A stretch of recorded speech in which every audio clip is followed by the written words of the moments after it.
Hello, friends. Do you love tea and natural wellness products as much as I do? I've partnered with Positively Tea and Positively Botanicals, and I can honestly say I drink their organic loose leaf tea almost every day, and I love it. From organic teas to natural remedies, they offer high-quality products that support a healthy, mindful lifestyle. When you shop through my affiliate link, you not only discover amazing products for yourself, but you also help support the podcast. Visit the link in the show notes to explore their selections today.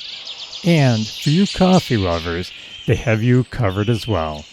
Treat yourself, support the show, and keep connecting with the natural world.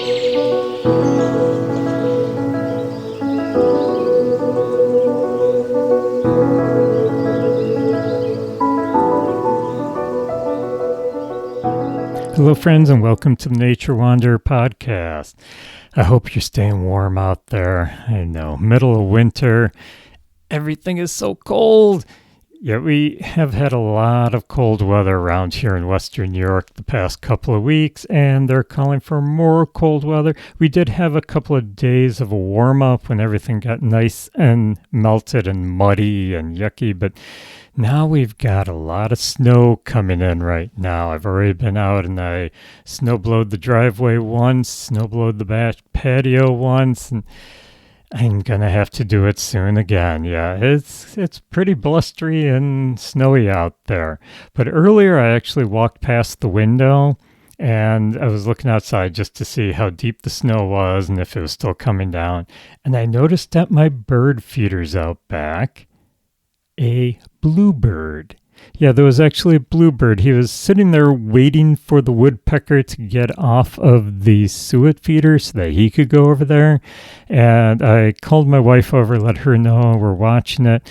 And then she went off to get her phone so she could get a picture of it. And next thing you know, two more showed up. Yeah, they kind of pushed the woodpecker out, and they all three were on the suet feeder. 3 male bluebirds. It was pretty exciting for me to see. I get a lot of birds in the winter.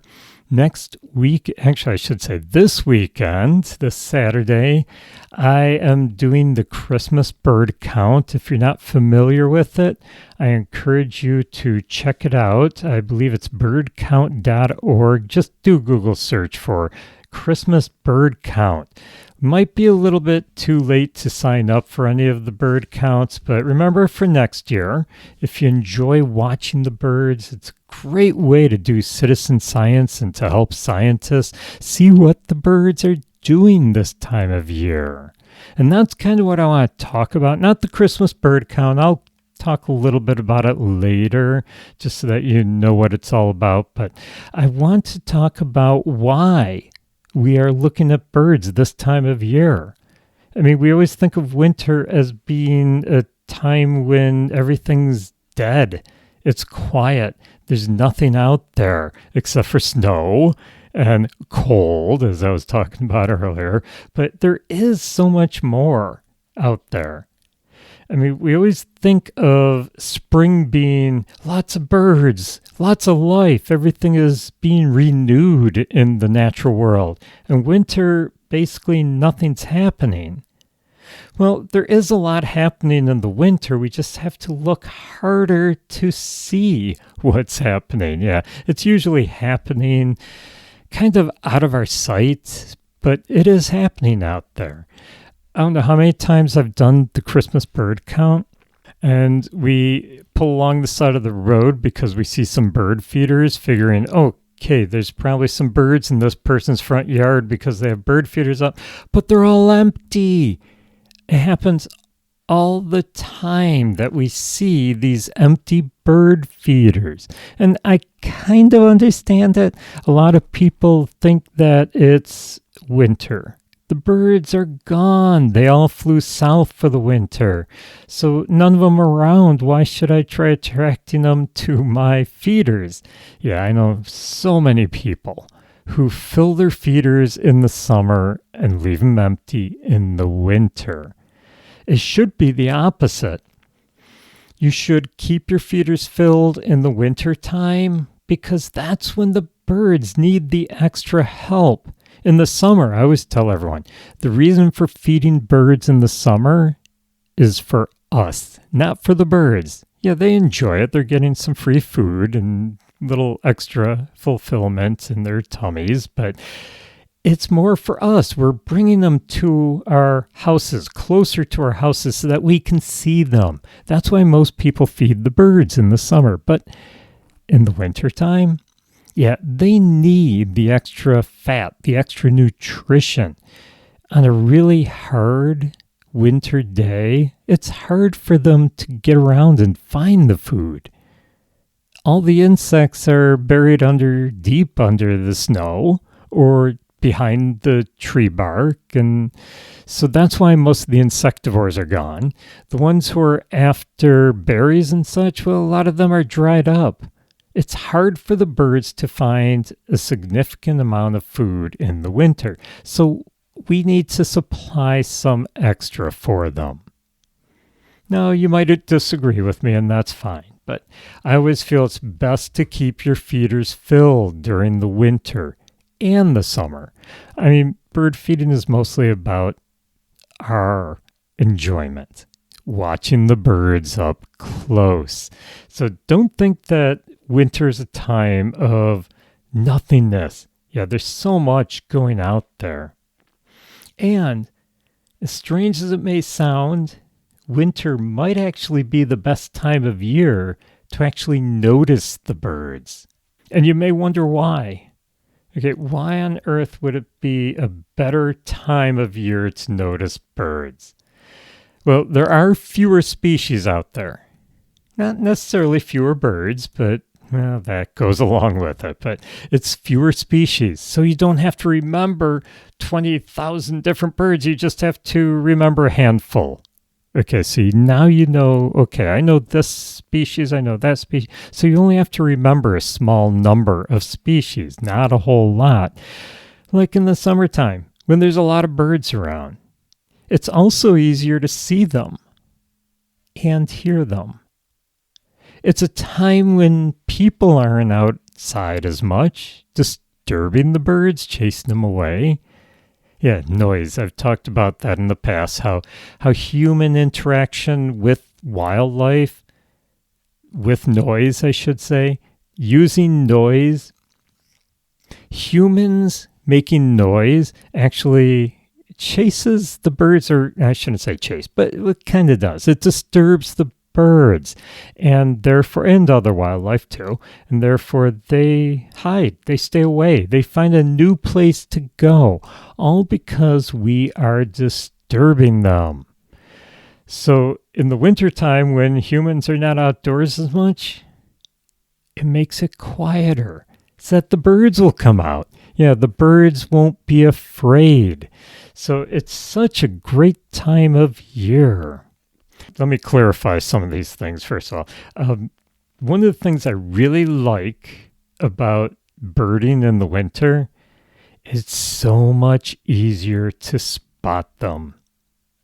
I mean, all the leaves are off the trees. And I'm talking up north. I know I probably have some listeners who are in warmer, year-round warm climate.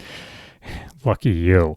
But you are hearing the birds, and it's like, okay, where is he? Where is he? I know he's up there somewhere, but he's hidden behind the leaves, or he's hidden behind a tree. You can't see him as well. But in the wintertime, in the northern climates here, when all the leaves drop, okay, there's basically no visual clutter. So you can actually see the birds easier. You see a bird silhouette on a bare branch against snow and gray sky. Boy, is it easy to spot them this time of year. Yeah, when we do the Christmas bird count, wow, we see a lot of birds, and it's mostly because there's no leaves on the trees. So when we're driving down the road and we suddenly stop because we see a clump of trees with little black spots in it, we stop, we get the binoculars out, and sure enough, it's birds. So we don't have to worry about them being in hiding behind all the leaves. And we can get an easier count on them that way too. So less visual clutter is how you get to see them more. In the summer, yeah, they're hiding more. Another thing is the movement of the birds. I mean, it stands out more. You can actually see them flying through the sky or in between the branches of the tree. So it's easier to spot movement. It stands out more in the wintertime. A single hop or a flutter, it just feels amplified to me. And it's so much easier to spot them. And as I was mentioning earlier, another thing I like about winter birding is I don't know how to put it, a smaller cast of birds, fewer species, same ones you're seeing over and over again. So you get to know them more instead of having in the springtime an overwhelming variety of birds and you're trying to watch them and get to know them. It's so much harder to get to know so many different birds. I know when I've done practicing bird calls, getting to know my bird calls, in the summertime, in the spring, it is so tough to get to know every single bird. In the wintertime, hey, I don't have to worry about all the warbler calls. I have to worry about, what does a chickadee sound like? A nuthatch, maybe a cardinal, or the woodpeckers. Yeah, there's a lot of different woodpeckers out there. If there's 20,000 woodpecker species, you know how hard it would be to distinguish between the calls of one and another?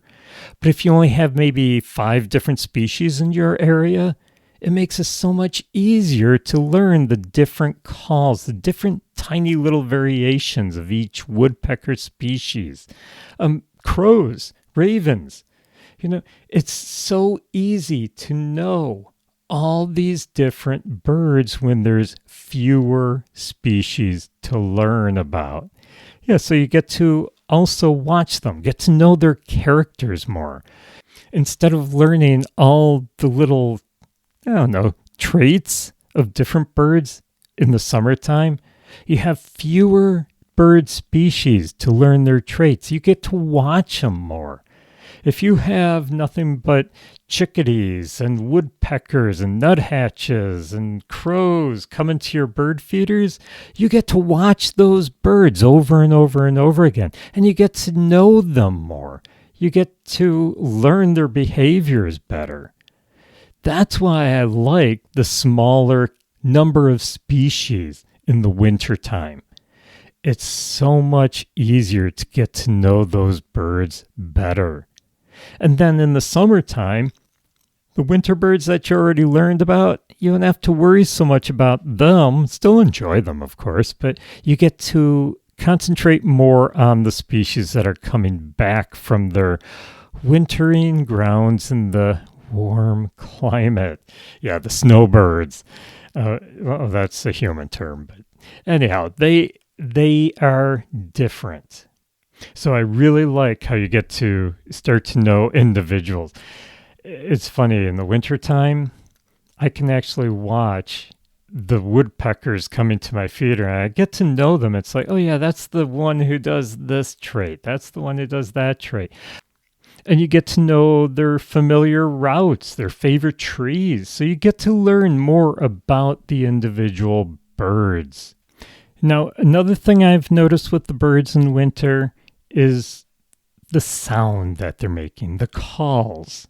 They seem, I don't know, it might be me. I don't know if there's been any scientific studies. I didn't find anything about it, but they seem sharper. The calls, they just feel like they're sharper. The chickadee calls, the woodpecker tapping, the wing beats of the birds, they all seem clearer. I don't know if it's because they're not being drowned out by 15, 20 different species in the background, or if it's the snow which absorbs a lot of the sound. It could be there's fewer insects in the background disturbing the sounds. There could be, well, like I mentioned already, I know there are, I'm not going to say there could be, I'm going to say there are fewer human noises as well. So you can start hearing things much better, and you start getting to know the bird's sounds. They seem sharper, clearer, and possibly even louder.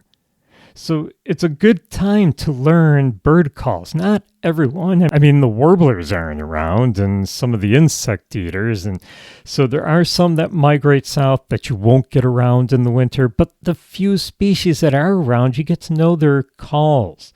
You get to know their contact calls, their alarm calls. I've got a friend who can actually depict the different alarm calls from birds. And it's not easy to do. I can't do it, but I'm learning, and one of the best times to learn it is in the winter time, when you get to hear the individual birds. And now you get to put that alarm call with one single bird. Not have to guess, oh, was that bird or that bird? Yeah, when you've got 20 different species right in your backyard, it's tough to decide who's making what call. But if you only have maybe 2 or 3 or 1, depending on the weather outside or how cold it is, you get to figure out he's making that alarm call. He's making that contact call. And the neat thing is, sound actually travels differently in cold air. So the call may actually sound a little bit different. Or maybe it's from far away because you don't have a lot of other noises interfering with it. And some of the calls may be different because they're basically survival calls. They're warning calls, like alarm calls. So these birds are actually making these calls because in the wintertime, it's all about survival. It can be tough out there, tougher, I should say, in the wintertime. I talked about how easy it is to spot the birds. Well, that can be detrimental to the birds, too. They're not hiding as well. So you may be wondering, if it's tougher in the wintertime, then why do all these other birds migrate? Well, I always tell people migration is mostly about food. If it's harder to find food here, you need to head where it's easier to find food. And that's when they head south. But the bird has to think about it. You know, migration, you can be successful. Staying here where it's tougher can mean failure. But actually, migration is pretty risky. You have to fly hundreds, maybe thousands of miles to get to your wintering grounds where you basically can find food easier. But it gets crowded in your wintering grounds, which means there's more predators, more risk. Staying can actually be smarter than migrating. So that's why some birds do stick around. They feel safer. It feels like they don't have to worry as much. And a lot of the predators may have flown south because that's where the food is going. So it's a toss-up. It's all up to the birds. They have to figure out, is it safer here or is it safer to go south? It's sometimes a risk that they have to figure out and just take the chance. If they do stay, they have to fatten themselves up. So if you do stay, there are risks too. I mean, first of all, I've mentioned it already a couple of times, food, lack of food. So it is tougher to find food in the wintertime. You basically have to build up that fat before the winter comes. That's why you see all these really fat birds, and actually, it's not the bird itself that's really fat. They just look fat because they're fluffing out their feathers. Air makes better insulation. So when they fluff out their feathers, they're adding a layer of air underneath the feathers, which helps to insulate them. Oh, and by the way, feathers are better insulation than fur. It's been scientifically proven, mostly because the feathers link together. So it insulates the bird better. But anyhow, they have to get nice and fat, that fat storage in their body. Some birds will cache food, too, for the really hard times of the winter when it gets really cold and really difficult to find food. Another good reason to start adding some food to your feeders. Yeah, if you don't have a bird feeder, put one out in the wintertime. Get one and put some suet out there, some peanuts, high-fat foods that they will be able to get that fat storage, and also they can take some of it and hide it away, cache it away for those tough days. Now, they do also have to have a flexible diet. Once again, the food is not available. So they may have to change their diet to something else like dried up berries, maybe some seeds that they find, instead of going for the nice fresh fruit, or insects, not available. So they have to have flexibility in their diet. Now, some birds do have ways of helping them in the wintertime, such as chickadees. I always love chickadees. I always call them the little birds with an attitude. And you probably don't understand that because you've never done bird banding. When you do bird banding, you understand when you have that tiny little bird in the bag after you capture the bird out of the net, and you put them in the bag so that you can take them to the banding station, get all the data. And all. As soon as you reach your hand in that bag, that bird is biting you. Even when you're trying to take the bird out of the net, that chickadee is biting you. They are mean little birds. So yeah, they are not as cute as you think, but they do look cute. I do love chickadees. I love their chickadee-dee-dee-dee, chickadee-dee-dee-dee. Yeah, they call their own name. Well, the chickadee has actually learned to lower their body temperatures at night. So they go into what we call a torpor. They lower the body temperature.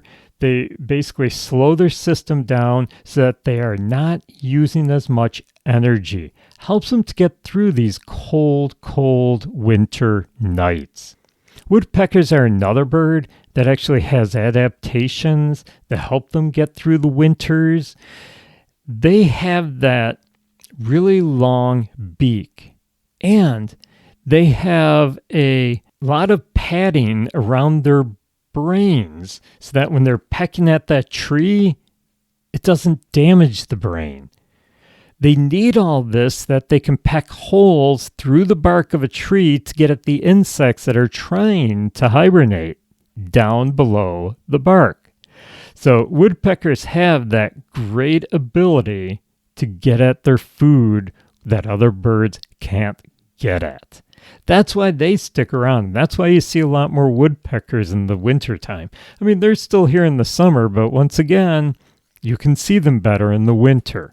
So all these different survival strategies that birds have help them get through the winter. There's no one right way to make it through the winter. They all do their own thing. Now, I did mention that I did want to get into the Christmas bird count a little bit. I'm not going to get into deep detail. If you want to know more about it, go to their website, or you can listen to my podcast from, I think it was sometime in December, late December. It may have been early January of this past year. So try to listen to that, and I get into more detail. But I do want to mention it just because I think it's fascinating, and I hope you might want to get involved. A little bit late for this year, but I mean, some of them go into January. So around Christmas time, it's not always on Christmas Day. It's around Christmas time. Most bird counts are usually Saturday or Sunday, just to make it convenient for everyone. People all over, they will go out and they will basically count birds. They go out and they look for the different species. They count them. Remember, fewer species makes it easier. And they try to figure out approximately how many birds they see. Sometimes it's easy, like today I saw 3 bluebirds. Other times you may see like hundreds of starlings around a farm. And I've had that happen before. And you just have to do kind of an estimate of how many. But a brief history of it started in the 1900s, and the reason that it started was it was to replace the holiday hunting tradition. Yeah, people were going out and they had this contest to see who could shoot the most number of birds or wildlife. And some concerned environmentalists, they decided, hey, we're going to counteract that. Not shooting the birds, we're going out and counting them for conservation. Now, the way it works is you have these circles. So wherever the count is, like I do the East Aurora Hamburg bird count, I participate in it. I used to run the Beaver Meadow Audubon Center bird count, part of the Buffalo Audubon Society. I used to run that circle, and that's your starting point. And then you draw a big circle. I can't remember exactly how wide it is, but you draw a circle around that center spot, and you divide it up into sections, and you let people go out and they will bird in those sections. Count the birds. You can have teams. You can go individually. Usually it's my wife and I. Back when I did the Buffalo Audubon bird count, the Beaver Meadow one, I used to go out with a small team. Usually there were 3 or 4 of us in the group. Other people, they have larger groups and they go out and they do their section of that circle. It's usually all day. You don't have to do it all day. I usually do mine early morning at sunrise. I know of some people who go out and they will do owling. They'll go out even before sunrise, see if there's any owls in their territory, and they count all the birds out there that they can. I count by sound, the ones I hear, the ones I see. And if you don't know a bird, it's always good to go with someone who does. But you can also put down, hey, I saw a woodpecker species. I don't know what type it was, but I saw woodpecker species. And that's all right. Every bird counts. Now, the data is imperfect, but it's still very powerful. Long-term patterns matter more than exact numbers. So we're looking at what birds are out there. And this is why it's done in the winter too, because it's after the birds have settled into their wintering grounds, so you know who is there. It's not like in the springtime where you've got birds who are migrating through, birds who are stopping and then going on further, birds who have left your territory. No, this is getting an exact number of birds. I shouldn't say an exact number. It's getting the birds that are already in their territory for the winter. And that's why they do it this time of year, around Christmas time. Well, besides the tradition of how it started. But it does help with the things I mentioned earlier, the winter visibility, the listening's easier. There's fewer species, which means clearer data. I mean, I've actually had just about every year, I get at least one species that I have to verify. And I know which species they usually are because they're the rare ones. And so I will have proof with me. I will take pictures. I usually tell them my background in birding, how I know this was a species. So you never know. There are some species out there, but there are fewer species. Hopefully you come across one of the rare ones, but make sure you can prove that it was that species. Now, the Christmas bird count is part of citizen science, so that's why it's just everyday people. It's not scientists out there. And they gather the information that goes off to the Audubon Society and other groups who will use this data to learn a lot of different things, like how numbers are doing, how climate change is affecting the birds. During the CBC, Christmas bird count, during the CBC, birds were actually staying later. This is some of the data that they have gathered, and they've looked at the trends, and they have actually found some birds are staying later in their summering grounds before they migrate because of climate change. It's staying warmer longer. They're noticing some new species have appeared in areas that they normally shouldn't be or haven't been in the past. Some bird species are becoming rarer in different areas.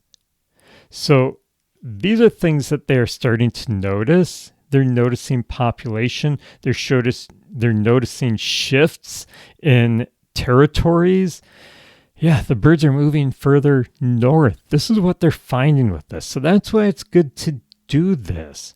Birds are indicators of trouble in the environment. So lower numbers means more trouble in that area.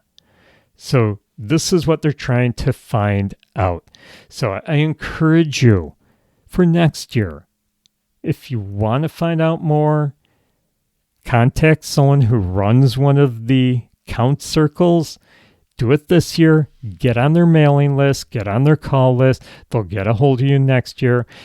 Don't worry if you're not a great birder. Let them know that. They will pair you up with someone who is. Or maybe you want to go out with me if you live in Western New York. If you live in the East Aurora, Orchard Park area, you're welcome to come birding with me during the Christmas bird count. Love to have even more company.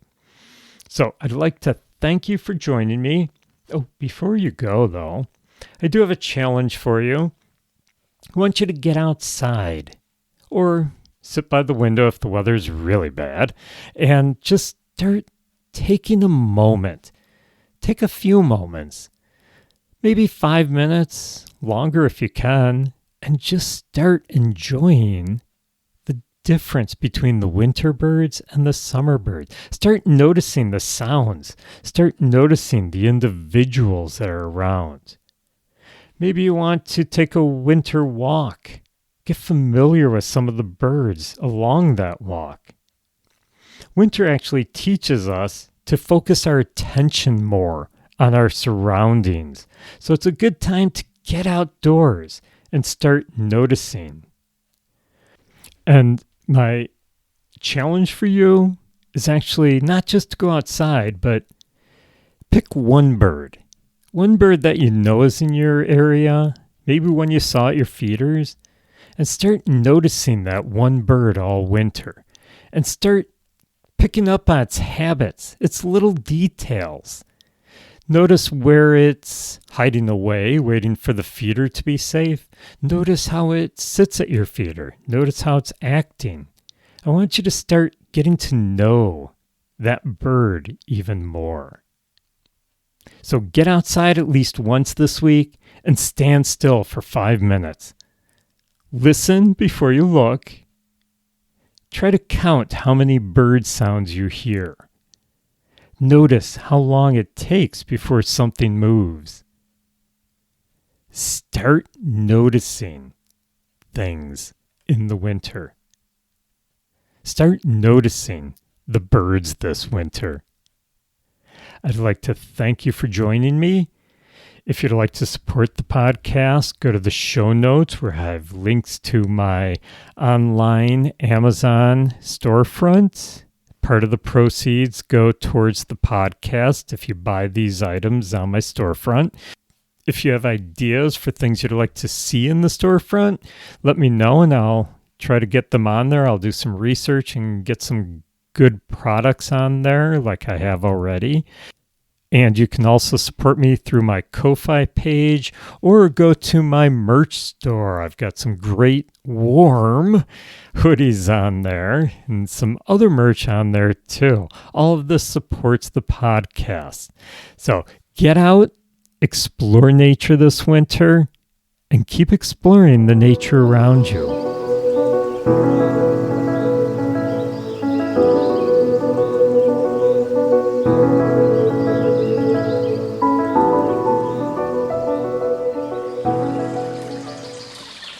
Hey there, fellow nature wanderers. If you're like me, you love spending time outdoors, breathing in that fresh air and connecting with the natural world. But at home, have you ever thought about what's in the products you use every single day? That's why I'm excited to share Apple Valley Natural Soap with you. Their handcrafted all-natural soaps are made with organic ingredients, essential oils, and no harsh chemicals. Awesome! So they're not only great for your skin, but they're safe for the planet. And they don't just stop at soap. Apple Valley Natural Soap also carries a full line of natural skincare products, including shampoos, body butters, facial bars, and more. All designed to nourish your skin without synthetic ingredients. You can't beat that. That's just awesome. Whether you're hiking in the woods or just winding down after a long day, their products bring a little bit of nature right into your home. And the best part? By supporting Apple Valley Natural Soap through the Nature Wanderer, you're also supporting this podcast. Just head to the show notes and click on the link for Apple Valley Natural Soap. So go ahead, treat yourself and the environment to something better. Your skin and Mother Nature will thank you. Hello, friends. I hope you're out wandering through nature, exploring the natural world around you. Do you enjoy writing about your wanderings? Nature journaling is an awesome, fun way to remember all the adventures you have taken and how you felt during those journeys. If you're looking for some beautiful journals to keep track of all your wanderings, I have several available on Amazon, including some guided journals for children. Start your journey in journaling by clicking on the link in the show notes. Keep exploring the nature around you and keep journaling all your wanderings.